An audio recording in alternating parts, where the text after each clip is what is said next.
ಗಾಲ್ ಬ್ಲಾಡರ್ನಲ್ಲಿ ಕಿಡ್ನಿಯಲ್ಲಿ ಸ್ಟೋನ್ಗಳು ಯಾಕೆ ಆಗುತ್ತವೆ? ಇವು ಪದೇ ಪದೇ ಉಂಟಾಗಲು ಕಾರಣಗಳೇನು? ಇವುಗಳನ್ನು ನಾವು ಸರ್ಜರಿ ಇಲ್ಲದೆ ಹೇಗೆ ತೆಗೆಯಬಹುದು? ಸ್ಟೋನ್ಗಳನ್ನು ಕರಗಿಸಿ ಹೊರತೆಗೆಯಲು ನಾವು ಯಾವ ರೀತಿಯ ಡಯಟ್ ಫಾಲೋ ಮಾಡಬೇಕು? ಈ ಸ್ಟೋನ್ಗಳು ಉಂಟಾಗಲು ಕಾರಣ ಏನು ಅಂತ ನಾವು ತಿಳ್ಕೊಂಡ್ರೆ ನಮ್ಮ ಸಮಸ್ಯೆಗೆ ಅರ್ಧ ಪರಿಹಾರ ಸಿಕ್ಕ ಹಾಗೆ. ಲಿವರ್ನಿಂದ ಬಿಡುಗಡೆಯಾದ ಪಿತ್ತರಸವು ಅಂದ್ರೆ ಬೈಲ್ ಸಾಲ್ಟ್ಸ್ ಅಂತ ಹೇಳ್ತೀವಿ. ಈ ಪಿತ್ತರಸವು ಎಲ್ಲಿ ಸ್ಟೋರ್ ಆಗುತ್ತದೆಯೋ ಅದನ್ನೇ ನಾವು ಗಾಲ್ ಬ್ಲಾಡರ್ ಅಂತ ಹೇಳ್ತೀವಿ. ಗಾಲ್ ಬ್ಲಾಡರ್ ಒಂದು ಚಿಕ್ಕ ಅಂಗ, ನೋಡೋದಕ್ಕೆ ಪಿಯರ್ ಹಣ್ಣಿನ ಆಕಾರದಂತೆ ಇರುತ್ತೆ. ಈ ಪಿತ್ತರಸವು ನಮ್ಮ ಆಹಾರದಲ್ಲಿನ ಫ್ಯಾಟ್ಸ್ ಅಂದ್ರೆ ಕೊಬ್ಬು ಇದನ್ನ ಜೀರ್ಣ ಮಾಡುತ್ತೆ.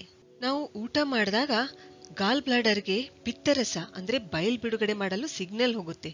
ಆವಾಗ ಈ ಗಾಲ್ ಬ್ಲಾಡರ್ ಸಂಕುಚನೆಗೊಂಡು ಕಾಂಟ್ರಾಕ್ಟ್ ಆಗಿ ಪಿತ್ತರಸವನ್ನು ಬೈಲ್ ಡಕ್ಟ್ ಮುಖಾಂತರ ನಮ್ಮ ಕರುಳಿಗೆ ಬಿಡುಗಡೆ ಮಾಡುತ್ತದೆ. ಹಾಗಾದ್ರೆ ಇಲ್ಲಿ ಈ ಗಾಲ್ ಸ್ಟೋನ್ಗಳು ಯಾಕೆ ಆಗುತ್ತವೆ? ಗಾಲ್ ಸ್ಟೋನ್ಗಳು ಎರಡು ಸ್ಥಿತಿಯಲ್ಲಿ ತಯಾರಾಗುತ್ತವೆ. ಒಂದು, ಪಿತ್ತರಸ ಗಾಢವಾದ್ರೆ ಗಾಲ್ ಸ್ಟೋನ್ ಬೆಳೆಯಲು ಪ್ರಾರಂಭಿಸುತ್ತವೆ. ಅಥವಾ ಮತ್ತೊಂದು ಕಾರಣ ಏನಂತಂದ್ರೆ ಇದರ ಕಾರ್ಯ ದುರ್ಬಲವಾದ್ರೆ ಅಂದ್ರೆ ಗಾಲ್ ಬ್ಲಾಡರ್ ವೀಕ್ ಆದ್ರೆ ಮತ್ತು ಅದರ ಕಾಂಟ್ರಾಕ್ಷನ್ ಅಂದ್ರೆ ಸಂಕುಚನವು ನಿಧಾನಗೊಂಡು ಸಮಯ ಕಳೆದಂತೆ ಏನಾಗುತ್ತೆ, ಗಾಲ್ ಬ್ಲಾಡರ್ನಲ್ಲಿ ಗಟ್ಟಿಯಾಗಿರ್ತಕ್ಕಂಥ ಬೈಲು ಮತ್ತು ಕೊಲೆಸ್ಟ್ರಾಲ್ ಇವು ಏನ್ ಮಾಡುತ್ತವೆ, ಗಾಲ್ ಸ್ಟೋನ್ ಆಗಿ ಪರಿವರ್ತನೆ ಆಗುತ್ತವೆ. ಅಧ್ಯಯನದ ಪ್ರಕಾರ ಸುಮಾರು 10 mm ನಿಂದ 15 mm ವರೆಗಿನ ಸ್ಟೋನ್ಗಳನ್ನ ನಾವು ನೈಸರ್ಗಿಕವಾಗಿ ನಮ್ಮ ದೇಹದಿಂದ ಹೊರಹಾಕಬಹುದು. ಈ ಗಾಲ್ ಸ್ಟೋನ್ ಮತ್ತು ಕಿಡ್ನಿ ಸ್ಟೋನ್ಗಳು ಉಂಟಾದಾಗ ನಮ್ಮ ದೇಹ ಹೊರತೆಗೆಯಲು ನೈಸರ್ಗಿಕವಾಗಿ ಪ್ರಯತ್ನ ಮಾಡುತ್ತದೆ. ಕೆಲವೊಂದು ಸಲ ನಮಗೆ ತಿಳಿದೇನೆ ಹೊರ ತೆಗೆಯುತ್ತೆ ಕೂಡ. ಈ ಹೊರ ತೆಗೆಯುವ ಪ್ರಕ್ರಿಯೆಯಲ್ಲಿ ನಾವು ಕೆಲವೊಂದು ತೊಂದರೆಗಳನ್ನ ಅನುಭವಿಸಬಹುದು. ಗಾಲ್ ಸ್ಟೋನು ತನ್ನಿಂದ ತಾನೇ ಹೊರಬಂದ್ರೆ ಲಿವರ್ ಹತ್ರ ನೋವಿನ ಅನುಭವ ಉಂಟಾಗುತ್ತೆ. ಒಂದ್ ವೇಳೆ ಈ ಗಾಲ್ ಸ್ಟೋನ್ ಅಥವಾ ಕಿಡ್ನಿ ಸ್ಟೋನು ದೊಡ್ಡದಿದ್ರೆ, ತನ್ನ ಸ್ಥಳದಿಂದ ಅಲುಗಾಡಿದ್ರೆ ಬಹಳ ನೋವು ಕಾಣಿಸಿಕೊಳ್ಳುತ್ತದೆ. ಕೆಲವೊಂದು ಸಲ ಸಹಿಸಲಾಗದಷ್ಟು ನೋವಾಗುತ್ತೆ, ಜ್ವರ ಬರುತ್ತದೆ, ಒಮಿಟ್ ಆಗುತ್ತದೆ, ಸುಸ್ತು, ನಿಶಕ್ತಿ ಉಂಟಾಗುತ್ತದೆ. ಮತ್ತು ಈ ನೋವು ಸಾಮಾನ್ಯವಾಗಿ ರಾತ್ರಿ ಊಟವಾದ 2 ಗಂಟೆಗಳ ನಂತರ ಅಂದ್ರೆ ರಾತ್ರಿ 12 ಗಂಟೆ ನಂತರ ಸಡನ್ ಆಗಿ ಕಾಣಿಸ್ಕೊಳ್ಬಹುದು. ಅದು ನಾವು ರಾತ್ರಿ ಆಹಾರದಲ್ಲಿ ಹೆಚ್ಚು ಎಣ್ಣೆ ಇರ್ತಕ್ಕಂಥ ಪದಾರ್ಥ ಸೇವಿಸಿದಾಗ ಈ ನೋವಿನ ಅಟ್ಯಾಕ್ ಕಾಣಿಸ್ಕೊಳ್ಳುತ್ತದೆ. ಅಧ್ಯಯನದ ಪ್ರಕಾರ ಈ ಸ್ಟೋನ್ಗಳು ಸಾಮಾನ್ಯವಾಗಿ 40 ವರ್ಷ ದಾಟಿದ ಮಹಿಳೆಯರಲ್ಲಿ ಹೆಚ್ಚು ಕಂಡುಬರುತ್ತವೆ. ಗಾಲ್ ಬ್ಲಾಡರ್ನಲ್ಲಿ ಸಾಮಾನ್ಯವಾಗಿ 80% ಕೊಲೆಸ್ಟ್ರಾಲ್ ಸ್ಟೋನ್ಗಳು ಇರುತ್ತವೆ ಮತ್ತು ಉಳಿದವು ಪಿಗ್ಮೆಂಟ್ ಸ್ಟೋನ್ಗಳು. ಅಂದ್ರೆ ಈ ಪಿಗ್ಮೆಂಟ್ ಸ್ಟೋನ್ಗಳು ಬೈಲ್ ರುಬಿನ್ನಿಂದ ಆಗಿರುತ್ತವೆ. ಕಿಡ್ನಿ ಸ್ಟೋನ್ಗಳಲ್ಲಿ ಕೂಡ 4 ವಿಧ: calcium oxalate stone, uric acid stone, struvite stone ಮತ್ತು ಕ್ರಿಸ್ಟೈನ್ ಸ್ಟೋನ್. ಇವುಗಳಲ್ಲಿ ಕ್ಯಾಲ್ಸಿಯಂ ಆಕ್ಸಲೇಟ್ ಸ್ಟೋನ್ಗಳು ಶಾರ್ಪ್ ಆಗಿರುತ್ತವೆ. ಇವು ತುಂಬಾ ನೋವು ಉಂಟು ಮಾಡುತ್ತವೆ ಮತ್ತು ಮೂತ್ರದಲ್ಲಿ ರಕ್ತ ತರಿಸಬಹುದು. ಇದನ್ನೆಲ್ಲ ನಾನು ಯಾಕೆ ಹೇಳ್ತಾ ಇದ್ದೀನಿ ಅಂದ್ರೆ ನಮಗೆ ಸ್ಟೋನ್ ಯಾವುದು ಅಂತ ಗೊತ್ತಾದ್ರೆ ಪರಿಹಾರ ಕಂಡುಕೊಳ್ಳಲು ಈಸಿ ಆಗುತ್ತೆ. ಹಾಗಾದ್ರೆ ಈ ಸ್ಟೋನ್ಗಳು ಉಂಟಾಗಲು ಕಾರಣಗಳೇನು? ಸ್ಟೋನ್ಗಳು ಉಂಟಾಗಲು ಮುಖ್ಯ ಕಾರಣ ಏನಂದ್ರೆ ನಮ್ಮ ದೇಹದಲ್ಲಿ ಟಾಕ್ಸಿನ್ಸ್ ಹೆಚ್ಚು ಶೇಖರಣೆ ಆಗೋದ್ರಿಂದ. ಈ ಕಲ್ಮಶಗಳಿಂದ ನಮ್ಮ ದೇಹದ pH ಬ್ಯಾಲೆನ್ಸ್ ತಪ್ಪುತ್ತದೆ, ಆಮ್ಲೀಯತೆ ಹೆಚ್ಚುತ್ತದೆ. ಇದರಿಂದ ನಮ್ಮ ದೇಹದಲ್ಲಿ ಸ್ಟೋನ್ಗಳು ಉಂಟಾಗುತ್ತವೆ. ಸರ್ಜರಿ ಮಾಡಿ ತೆಗೆದ್ರೂ ಪದೇ ಪದೇ ಉಂಟಾಗುತ್ತವೆ. ಇದನ್ನ ತಡೆಯಲು ನಮ್ಮ ದೇಹವನ್ನು ನಾವು ಸಂಪೂರ್ಣ ಡಿಟಾಕ್ಸ್ ಮಾಡಬೇಕು. ಈ ಟಾಕ್ಸಿನ್ಗಳು ನಮ್ಮ ದೇಹದಲ್ಲಿ ಯಾವಾಗ ಹೆಚ್ಚಾಗುತ್ತವೆ ಅಂದ್ರೆ ನಮ್ಮಲ್ಲಿ ಮಲಬದ್ಧತೆ ಉಂಟಾದಾಗ, ಕಾನ್ಸ್ಟಿಪೇಷನ್ ಆದಾಗ, ನಾವು ಹೆಚ್ಚು ಮಸಾಲೆ ಪದಾರ್ಥಗಳ ಸೇವನೆ ಮಾಡಿದಾಗ, ನೀರು ಕಡಿಮೆ ಕುಡಿಯೋದ್ರಿಂದ, ಪರಿಶ್ರಮ ಕಡಿಮೆ ಮಾಡಿದಾಗ, ವೇಟ್ ಜಾಸ್ತಿ ಆದಾಗ, ಮಾಂಸಾಹಾರ ಅಥವಾ ನಾನ್ ವೆಜ್ ಸೇವನೆಯಿಂದ, ಮದ್ಯಪಾನ ಮಾಡೋದ್ರಿಂದ, ಧೂಮಪಾನ ಮಾಡೋದ್ರಿಂದ, ಜಂಕ್ ಫುಡ್ಗಳು ಮತ್ತು ಮೈದಾ, ಫ್ರೈಡ್ ಫುಡ್ಸ್ ಇಂಥವುಗಳ ಸೇವನೆಯಿಂದ ನಮ್ಮ ದೇಹದಲ್ಲಿ ಟಾಕ್ಸಿನ್ಸ್ ಹೆಚ್ಚಾಗಿ, ಈ ಕಲ್ಮಶಗಳೇನಂತಂದ್ರೆ ಈ ಟಾಕ್ಸಿನ್ಸ್ ನಮ್ಮ ರಕ್ತದಲ್ಲಿ ಆಸಿಡ್ ಪ್ರಮಾಣ ಹೆಚ್ಚಿಸುತ್ತವೆ. ಈ ಟಾಕ್ಸಿನ್ಸ್ಗಳು ಹರಳುಗಳ ರೂಪ ಪಡೆದುಕೊಳ್ಳುತ್ತವೆ. ಯಾಕೆ ನಮ್ಮ ದೇಹದಲ್ಲಿ ಸ್ಟೋನ್ಗಳು ಉಂಟಾಗುತ್ತವೆ ಅಂತ ಗೊತ್ತಾಯ್ತು. ಹಾಗಾದ್ರೆ ಸ್ಟೋನ್ಗಳನ್ನು ಉಂಟು ಮಾಡುವ ಆಹಾರ ಪದಾರ್ಥಗಳನ್ನು ನಾವು ಅವಾಯ್ಡ್ ಮಾಡಿ ನಮ್ಮ ದೇಹವನ್ನ ಅಲ್ಕಲೈನ್ ಮಾಡ್ಕೊಳ್ಬೇಕು. ಅಂದ್ರೆ ಸ್ಟೋನ್ಗಳು ಪದೇ ಪದೇ ಉಂಟಾಗೋದಿಲ್ಲ ಮತ್ತು ಇರುವ ಸ್ಟೋನ್ಗಳು ಕರಗಿ ನಮ್ಮ ದೇಹದಿಂದ ಹೊರ ಹೋಗುತ್ತವೆ. ಹಾಗಾದ್ರೆ ನಮ್ಮ ದೇಹದಲ್ಲಿನ ಸ್ಟೋನ್ಗಳನ್ನು ಹೊರಹಾಕಲು ನಾವು ಏನ್ ಮಾಡಬೇಕು? ನಮ್ಮ ದೇಹ ಡಿಟಾಕ್ಸ್ ಮಾಡಿ pH ಬ್ಯಾಲೆನ್ಸ್ ಮಾಡಲು ನಾವು ಏನ್ ಮಾಡಬೇಕು? ಮೊದಲ ಕೆಲಸ, 1 ಗ್ಲಾಸ್ ಬಿಸಿ ನೀರಿನಲ್ಲಿ ಸ್ವಲ್ಪ ಲಿಂಬೆ ರಸ ಸೇರಿಸಿ ಕುಡಿಬೇಕು. ಯಾಕೆಂದ್ರೆ ಲಿಂಬೆ ರಸ ವಿಟಮಿನ್ ಸಿ ಇಂದ ಸಮೃದ್ಧವಾಗಿದೆ ಮತ್ತು ಈ ವಿಟಮಿನ್ ಸಿ ಕೊಲೆಸ್ಟ್ರಾಲ್ ನಿಂದ ಉಂಟಾಗಿರ್ತಕ್ಕಂಥ ಸ್ಟೋನ್ಗಳನ್ನ ಪುಡಿ ಮಾಡುತ್ತೆ. ಆಮೇಲೆ ಲಿಂಬೆ ರಸದ ನೀರು ಕುಡಿದ ತಕ್ಷಣ 1 ಗಂಟೆ ನಂತರ ಆಶ್ಗಾರ್ಡ್ ಅಥವಾ ಬೂದುಗುಂಬಳ ಅಂತ ಹೇಳ್ತೀವಲ್ಲ, ಅಥವಾ ಗಜ್ರಿ, ಅಥವಾ ಬೀಟ್ರೂಟು ಅಥವಾ ಎಳ್ನೀರು ಇವುಗಳಲ್ಲಿ ಯಾವುದಾದರೊಂದು ಗ್ಲಾಸ್ ಜ್ಯೂಸ್ ನಾವು ಕುಡಿಬೇಕು. ಜ್ಯೂಸ್ಗಳು ನಮ್ಮ ದೇಹವನ್ನು ಡಿಟಾಕ್ಸ್ ಮಾಡುತ್ತವೆ ಮತ್ತು ಇವು ನಮ್ಮ ದೇಹವನ್ನು ಅಲ್ಕಲೈನ್ ಮಾಡುತ್ತವೆ. ಆಮೇಲೆ ಈ ಜ್ಯೂಸ್ ಕುಡಿದ 1 ಗಂಟೆ ನಂತರ ಬ್ರೇಕ್ಫಾಸ್ಟ್ನಲ್ಲಿ, ಬೆಳಗಿನ ಉಪಹಾರದಲ್ಲಿ ರಾತ್ರಿ ನೆನೆ ಇಟ್ಟಿರ್ತಕ್ಕಂಥ 10 ಒಣದ್ರಾಕ್ಷಿ ಮತ್ತು 1 ಆಪಲ್ ತಿನ್ಬೇಕು. ಮತ್ತೆ ಸಾಯಂಕಾಲ ಸುಮಾರು 5 ಗಂಟೆಗೆ ಹಾಗೆ ಏನ್ ಮಾಡ್ಬೇಕು, ಬೆಳಗ್ಗೆ ನೆನೆ ಇಟ್ಟಿರ್ತಕ್ಕಂಥ 10 ಒಣದ್ರಾಕ್ಷಿ ಮತ್ತು 1 ಪೇರಳೆ ಹಣ್ಣು, 1 ಪಿಯರ್ ತಿನ್ಬೇಕು.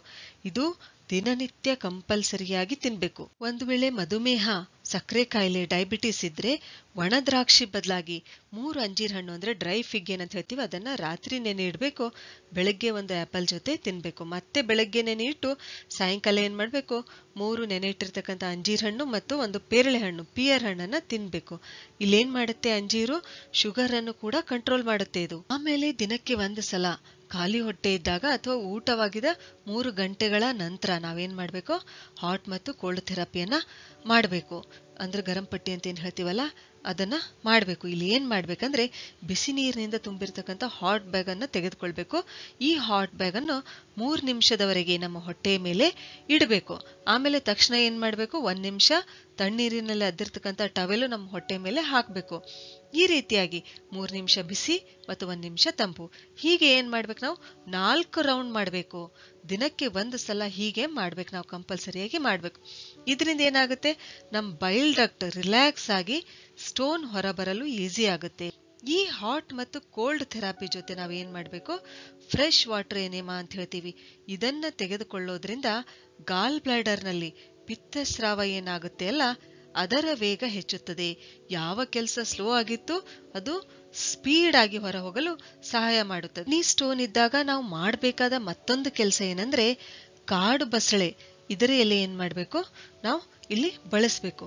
ಸಂಶೋಧನೆಗಳ ಪ್ರಕಾರ ಈ ಬ್ರಯೋಫಿಲಮ್ ಪಿನ್ನಾಟಮ್ ಅಂದ್ರೆ ಪತ್ಥರ್ ಚಟ್ಟ ಅಂತ ಹೇಳ್ತೀವಿ ಅಥವಾ ಕಾಡು ಬಸಳೆ ಅಂತ ಕನ್ನಡದಲ್ಲಿ ಹೇಳ್ತೀವಿ.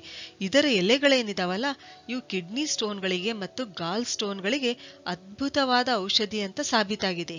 ಯಾಕೆಂದ್ರೆ ಈ ಎಲೆಗಳು ನೆಫ್ರೋಪ್ರೊಟೆಕ್ಟರ್ ಅಂದ್ರೆ ಕಿಡ್ನಿಗಳನ್ನ ರಕ್ಷಿಸುತ್ತವೆ ಮತ್ತು ಹೆಪಾಟೋಪ್ರೊಟೆಕ್ಟರ್ ಅಂದ್ರೆ ನಮ್ಮ ಲಿವರ್ ಅನ್ನು ರಕ್ಷಿಸುತ್ತವೆ.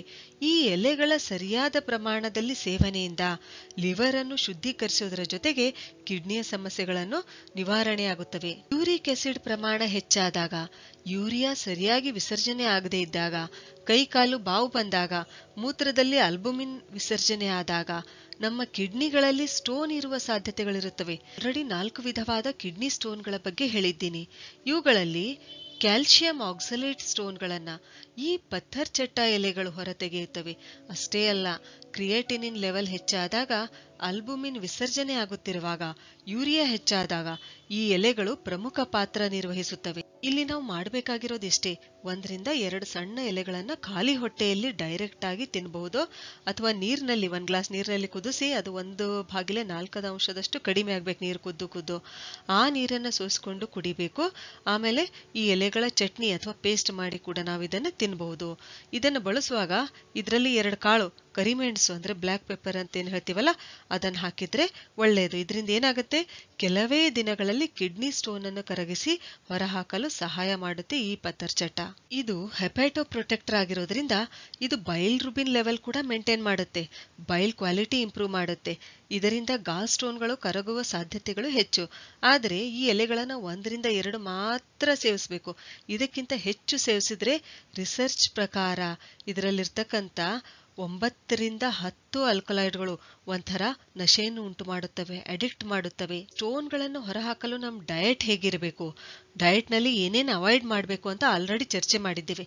ಮಸಾಲೆ ಪದಾರ್ಥಗಳು, ಡೀಪ್ ಫ್ರೈಡ್ ಫುಡ್ಸ್ ಅಂದ್ರೆ ಸಮೋಸ, ಕಚೋರಿ, ಪೂರಿ, ಪಕೋಡೆ ಮುಂತಾದವುಗಳು, ಮೊಸರು ಆದ್ರೆ ಮಜ್ಜಿಗೆ ಕುಡಿಬಹುದು, ಫಾಸ್ಟ್ ಫುಡ್ಗಳಾದ ಪಿಜ್ಜಾ, ಬರ್ಗರ್ ಮುಂತಾದವುಗಳು, cake, soft drinks, non veg, butter, cheese, maida, ಮದ್ಯಪಾನ, ಧೂಮಪಾನ ಈ ಎಲ್ಲವುಗಳನ್ನು ನಾವೇನ್ ಮಾಡಬೇಕು, ಅವಾಯ್ಡ್ ಮಾಡಬೇಕು. ಪಾಲಕ್ ಮತ್ತು ಟೊಮ್ಯಾಟೊ ಕೂಡ ಅವಾಯ್ಡ್ ಮಾಡಬೇಕು ಅಂತ ಹೇಳಲಾಗಿದೆ. ಯಾಕಂದ್ರೆ ಇವುಗಳಲ್ಲಿ ಆಕ್ಸಲೇಟ್ಗಳು ಇರುತ್ತವೆ, ಇವು ಸ್ಟೋನ್ ಸೈಜ್ ಹೆಚ್ಚಿಸುತ್ತವೆ. ಒಂದ್ ವೇಳೆ ಟೊಮ್ಯಾಟೊ ತಿನ್ಬೇಕನ್ಸಿದ್ರೆ ಏನ್ ಮಾಡ್ಬೇಕಂದ್ರೆ ಅವುಗಳ ಬೀಜ ತೆಗೆದು ತಿನ್ನಬಹುದು. ಇನ್ನು ಡಯಟ್ ನಲ್ಲಿ ಏನ್ ತಿನ್ಬೇಕು, ತಾಜಾ ಸೀಸನಲ್ ತರಕಾರಿಗಳು, ವಿಶೇಷವಾಗಿ ಗಜರಿ, ಬೀಟ್ರೂಟು, ಸೌತೆಕಾಯಿ, ಬೂದುಗುಂಬಳ, ಮೂಲಂಗಿ ಇವುಗಳನ್ನು ಸೇವಿಸಬೇಕು. ಮೊಳಕೆ ಕಾಳು ಇವುಗಳ ಸೇವನೆ ಕೂಡ ಒಳ್ಳೆಯದು. ಎಲ್ಲಾ ಹಣ್ಣುಗಳು, ವಿಶೇಷವಾಗಿ ಆಪಲ್, ಪಿಯರ್, ಸಿಟ್ರಸ್ ಫ್ರೂಟ್ಸ್ಗಳನ್ನು ನಾವು ಸೇವಿಸಬೇಕು. ಈ ಡಯಟ್ ದೇಹದಲ್ಲಿನ pH ಬ್ಯಾಲೆನ್ಸ್ ಮಾಡಿ ದೇಹವನ್ನು ಅಲ್ಕಲೈನ್ ಮಾಡುತ್ತದೆ. ನಮ್ಮ ಡಯಟ್ನಲ್ಲಿ 80% ಅಲ್ಕಲೈನ್ ಫುಡ್ ಕಂಪಲ್ಸರಿಯಾಗಿ ಇರಲೇಬೇಕು. 20% ಮಾತ್ರ ಅಸಿಡಿಕ್ ಫುಡ್ ಇರಬೇಕು. ಇವಾಗ ನೆನಪಿದೆಯಲ್ಲ ನಾವು ಏನೇನ್ ಮಾಡಬೇಕು ಅಂತ. 3 ರಿಂದ 4 ಲೀಟರ್ ನೀರು ಕಂಪಲ್ಸರಿ ಕುಡಿಬೇಕು. ಬೆಳಗ್ಗೆ ಖಾಲಿ ಹೊಟ್ಟೆಯಲ್ಲಿ ಬಿಸಿ ನೀರಿನಲ್ಲಿ ಲಿಂಬೆ ರಸ ಸೇರಿಸಿ ಕುಡಿಬೇಕು. ದಿನಕ್ಕೆ 1 ಎಳ್ನೀರು ಕಂಪಲ್ಸರಿ. 1 ಗ್ಲಾಸು ಆಶ್ಗಾರ್ಡ್ ಜ್ಯೂಸ್ ಅಥವಾ ಬೂದುಗುಂಬಳ ಅಂತ ಏನ್ ಹೇಳ್ತೀವಲ್ಲ ಅದ್ರ ಜ್ಯೂಸು, ಅಥವಾ ಗಜ್ಜರಿ ಕುಡಿಬಹುದು, ಅಥವಾ ಬೀಟ್ರೂಟಿನ ಜ್ಯೂಸ್ ಕೂಡ ಕುಡಿಬಹುದು. ಆಮೇಲೆ ನೆನೆ ಇಟ್ಟಿರ್ತಕ್ಕಂಥ 10 ಒಣ ದ್ರಾಕ್ಷಿ ಅಥವಾ ನಾವೇನ್ ಮಾಡ್ಬೇಕು 3 ಅಂಜೂರನ್ನು ಕೂಡ ನಾವಿಲ್ಲಿ ಬಳಸಬಹುದು. 1 ಆಪಲ್ ಜೊತೆ ಬೆಳಗ್ಗೆ ಮತ್ತು 1 ಪೇರಳೆ ಹಣ್ಣಿನ ಜೊತೆ ಸಾಯಂಕಾಲ ತಿನ್ಬೇಕು. ಅಂಜೂರ ಹಣ್ಣು ಯಾವಾಗ ಅಂತಂತಂದ್ರೆ ನಮಗೆ ಡಯಾಬಿಟಿಸ್ ಅಥವಾ ಮಧುಮೇಹ ಇದ್ದಾಗ. 1 ರಿಂದ 2 ಎಲೆ ಪತ್ತರ್ಚಟ್ಟ, ಸಣ್ಣ ಎಲೆಗಳು, ಅವುಗಳನ್ನ ತಿನ್ಬೇಕು. ದಿನಕ್ಕೆ 1 ಸಲ ಹಾಟ್ ಮತ್ತು ಕೋಲ್ಡ್ ಥೆರಪಿ ಮಾಡ್ಕೊಳ್ಬೇಕು. ಮತ್ತು ವಾರಕ್ಕೆ 1 ಸಲ ಏನ್ ಮಾಡ್ಬೇಕು, ಫ್ರೆಶ್ ವಾಟರ್ ಎನಿಮಾ ತೆಗೆದುಕೊಳ್ಬೇಕು. ಹೀಗೆ ಫಾಲೋ ಮಾಡಿದಾಗ ಕೆಲವೇ ದಿನಗಳಲ್ಲಿ ಸ್ಟೋನ್ಗಳು ಕರಗಿ ನಮ್ಮ ದೇಹದಿಂದ ಹೊರ ಹೋಗುತ್ತವೆ. ಸರಿ, ಹಾಗಾದ್ರೆ ಮುಂದಿನ ವಿಡಿಯೋದಲ್ಲಿ ಮತ್ತೊಂದು ಉಪಯುಕ್ತವಾದ ಮಾಹಿತಿಯೊಂದಿಗೆ ಭೇಟಿಯಾಗೋಣ. ಧನ್ಯವಾದಗಳು.